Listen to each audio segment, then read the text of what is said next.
तर विद्यार्थी मित्रांनो, एम-आय-डी-सीची जी भरती आहे, ती येणाऱ्या मार्चमध्ये होणार आहे. मार्चच्या पहिल्या आठवड्यामध्ये परीक्षेला सुरुवात होणार आहे. त्याचंच अपडेट आपण याआधी दिलं होतं. आता नवीन एक अपडेट आहे, ते म्हणजे या परीक्षेसाठी जो सिलेबस आहे, तो सिलेबस जो आहे, त्यामध्ये चेंज झालेला आहे. तर तो काय चेंज झालेला आहे, संपूर्ण आपण या व्हिडिओमध्ये पाहणार आहोत.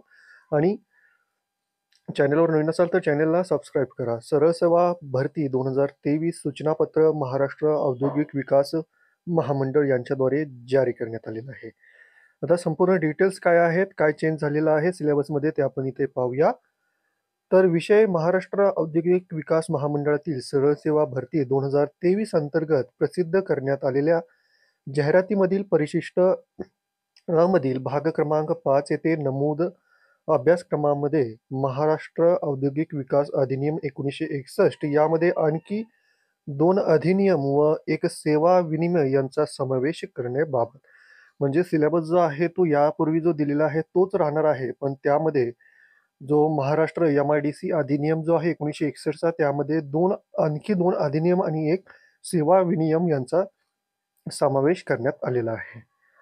तर महाराष्ट्र औद्योगिक विकास महामंडळातील सरसेवा भरती 2023 अंतर्गत दिनांक 14/8/2023 रोजी जाहिरात प्रसिद्ध झालेली होती आणि त्यानंतर 2/9/2023 ते 25/9/2023 यामध्ये तुम्हाला 802 पदांसाठी फॉर्म भरण्यासाठी वेळ देण्यात आलेला होता.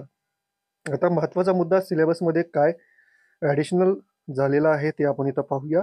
पहिले म्हणजे माहितीचा अधिकार अधिनियम 2005 आणि महाराष्ट्र औद्योगिक विकास महामंडळाच्या कर्मचाऱ्यांकरता सेवा विनियम 1970 आणि त्याचबरोबर तिसरा महत्त्वाचा मुद्दा म्हणजे महाराष्ट्र लोकसेवा हक्क अधिनियम 2015.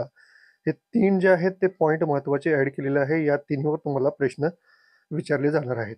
आता याचं जे तुम्हाला सिलेबस आहे आणि याची जी माहिती आहे, संपूर्ण अधिनियम कुठे मिळणार आहे, तर महामंडळाचं जो संकेतस्थळ आहे त्यावर तुम्हाला सर्व अधिनियम मिळणार आहेत. तिथे तुम्हाला सर्वच्या सर्व या गोष्टींसाठी जे प्रश्न विचारले जाणार आहे त्या संदर्भात संपूर्ण सिलेबस, संपूर्ण मटेरियल अवेलेबल होणार आहे. याच्या व्यतिरिक्त तुम्हाला जर काही डाऊट असेल तर खाली कमेंट बॉक्समध्ये कमेंट करा आणि हा व्हिडिओ आवडला असेल तर व्हिडिओला लाईक करा आणि जास्तीत जास्त आपल्या या व्हिडिओला एम-आय-डी-सीचे ज्यांनी फॉर्म भरलेले आहेत त्यांच्याशी शेअर करा.